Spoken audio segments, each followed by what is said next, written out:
Y ahora, un mensaje de bendición con el pastor Víctor Manuel Buitrago.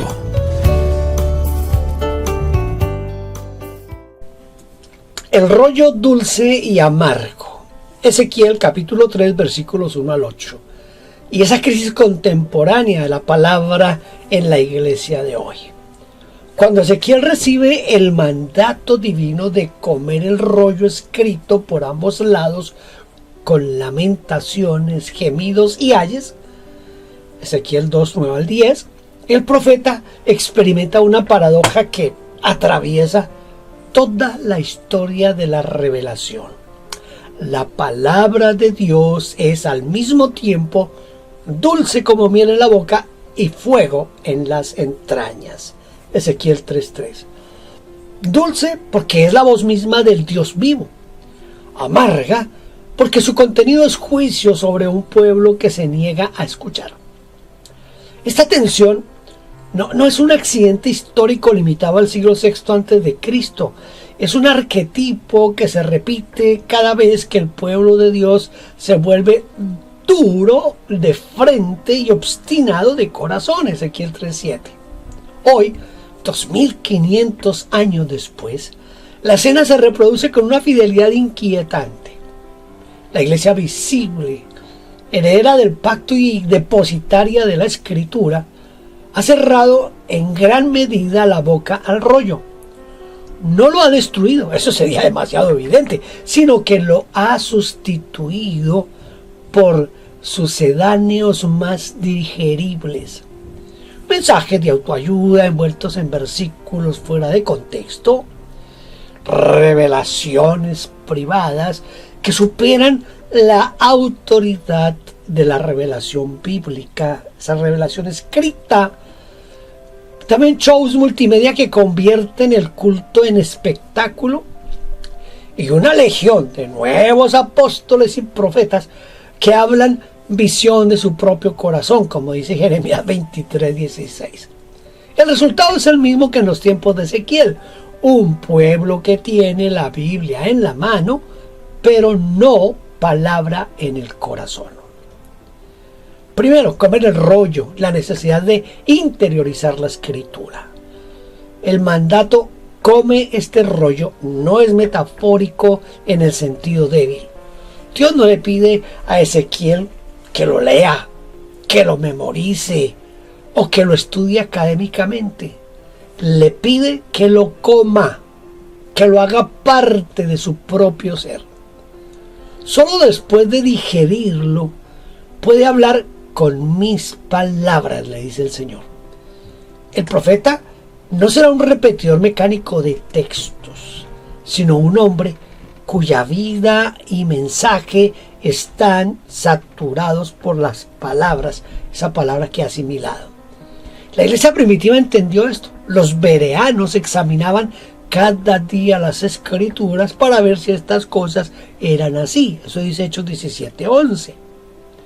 Los reformadores lo retomaron con el principio de sola escritura, no como un eslogan, sino como una práctica vital.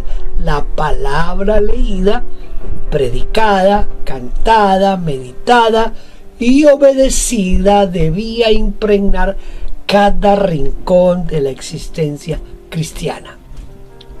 Hoy, sin embargo, la mayoría de los creyentes conoce la Biblia de segunda o de tercera mano. Un estudio de Barna del 2023 reveló que solo el 11% de los cristianos evangélicos estadounidenses lee la Biblia a diario. Y apenas el 25% la lee varias veces por semana. En América Latina la situación no es mucho mejor. La dieta espiritual predominante no es el rollo, sino los clips de 60 segundos en Instagram, los reels de profecías y los libros de autoayuda cristiana que citan más psicólogos pop que a los profetas de Dios.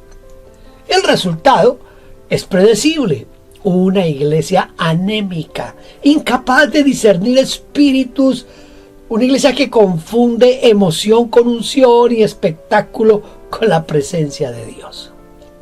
Segundo, la sustitución del rollo, la inflación de la nueva revelación. Ezequiel es enviado a un pueblo que habla su misma lengua. Eso dice Ezequiel 3, 5 y 6. No hay barrera lingüística ni cultural que justifique la sordera. El problema es puramente espiritual. La casa de Israel no te querrá oír porque no me quieren oír a mí. Eso es lo que le dice el Señor en el versículo 7. El rechazo no es intelectual, es moral. En la iglesia actual ocurre algo similar.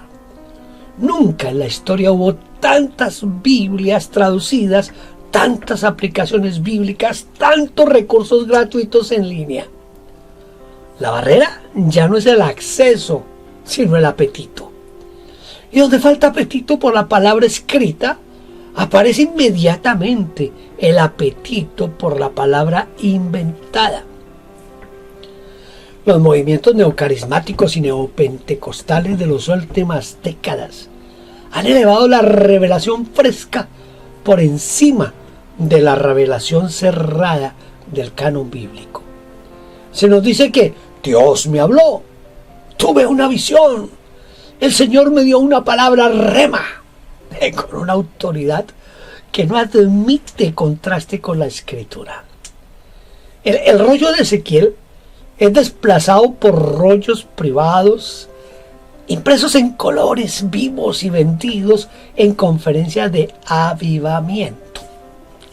Esta inflación profética tiene 3 consecuencias devastadoras. La escritura deja de ser la norma que norma y no es normada. Se convierte en un repertorio de frases inspiradoras que sirven de telón de fondo para la verdadera atracción. ¿Cuál es la atracción? La experiencia subjetiva o la personalidad del ungido, del apóstol del momento. Se genera una casta de superapóstoles que funcionan como mediadores entre Dios y el pueblo, exactamente lo que la Reforma rechazó. El sacerdocio universal del creyente queda anulado en la práctica. El pueblo, al perder el hábito de masticar el rollo, pierde también la capacidad de probar los espíritus, como nos dice 1 Juan 4:1. Todo lo que produce emociones fuertes y promesas de bendición inmediata es aceptado sin ningún tipo de filtro.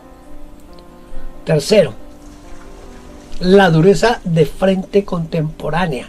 Mire, Ezequiel 3:8 es uno de los versículos más brutales y consoladores de toda la Biblia. Dice: he aquí yo he hecho tu rostro fuerte contra los rostros de ellos y tu frente fuerte contra sus frentes.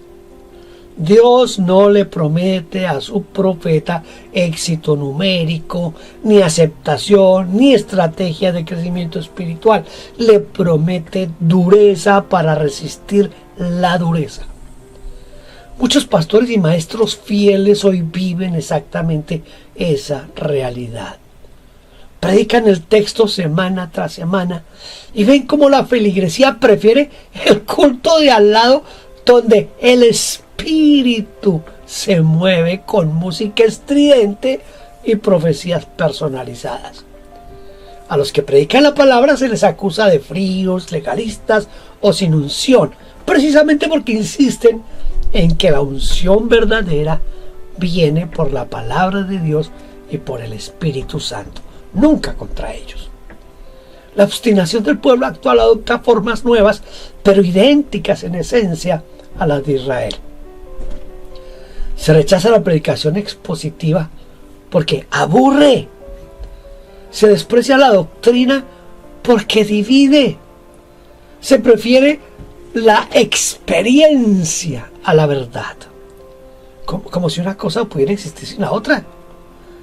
Se busca a Dios como proveedor de bienes materiales y emocionales, no como el santo que exige arrepentimiento y santidad. Cuarto, el dulce y amargo de la palabra hoy. El rollo sigue siendo dulce y amargo. Es dulce cuando se come, cuán dulces son a mi paladar tus palabras, más que miel a mi boca. Esto dice el Salmo 119, 103. Es amargo cuando se proclama en medio de un pueblo rebelde, pero nunca es opcional. La iglesia que quiera sobrevivir a esta hora debe volver al mandato primordial: comer el rollo. Eso significa recuperar la predicación consecutiva y expositiva como norma, no como excepción. Enseñar a los creyentes a leer grandes porciones de la Biblia, de la Escritura, en su contexto, no solo versículos sueltos para devocionales. Someter toda respuesta o toda supuesta nueva revelación al tribunal de la Escritura, como hicieron los bereanos. Formar pastores y líderes que teman a Dios más que a la pérdida de miembros o de ingresos. Necesitamos cultivar comunidades donde la palabra sea cantada, orada, memorizada y sobre todo obedecida. Solo así y solo así la iglesia dejará de ser dura de frente y volverá a tener oídos para oír lo que el Espíritu Santo dice a las iglesias. Ezequiel no fue el último profeta que tuvo que comer un rollo amargo. Cada generación de creyentes recibe el mismo mandato y enfrenta la misma resistencia. La diferencia es que hoy no nos falta el rollo, nos falta hambre. Mientras la iglesia prefiera los sustitutos baratos de la palabra, ya sean shows, ya sean profecías o esas profecías de prosperidad o esa teología de las redes sociales, seguirá cumpliéndose la sentencia de Ezequiel 3:7. No te querrán oír porque no me quieren oír a mí, le dijo el Señor. Pero también sigue en pie la promesa de Ezequiel 3:8. Dios sigue endureciendo rostros fieles contra rostros rebeldes. Todavía, gracias a Dios, todavía hay pastores y maestros y creyentes sencillos que comen el rollo cada día, aunque les queme las entrañas. Todavía hay púlpitos donde se abre la Biblia y se cierra la boca a toda palabra que no venga de la Escritura. Que el Señor levante en nuestra generación millares de Ezequieles, esos Ezequieles modernos, hombres y mujeres con la boca llena de miel y el corazón lleno de fuego, dispuestos a hablar y decir: así dice el Señor, aunque nadie los quiera escuchar. Porque al final, la historia no la escriben los influencers ni los nuevos apóstoles, sino los que comieron el rollo hasta que la palabra se hizo carne en ellos. Leamos la Biblia, estudiemos la Biblia todos los días, grandes porciones, meditémosla y pidámosle al Señor que esa palabra leída se convierta en carne en nosotros, que la vivamos y la experimentemos. Deseo con todo mi corazón que Dios la bendiga mucho más abundantemente de lo que le ha bendecido hasta hoy, y espero que nos podamos ver en una próxima meditación de la palabra de Dios. Dios la bendiga. Gracias por vernos. No olvide suscribirse y tocar la campanita. Toda la gloria sea para Dios.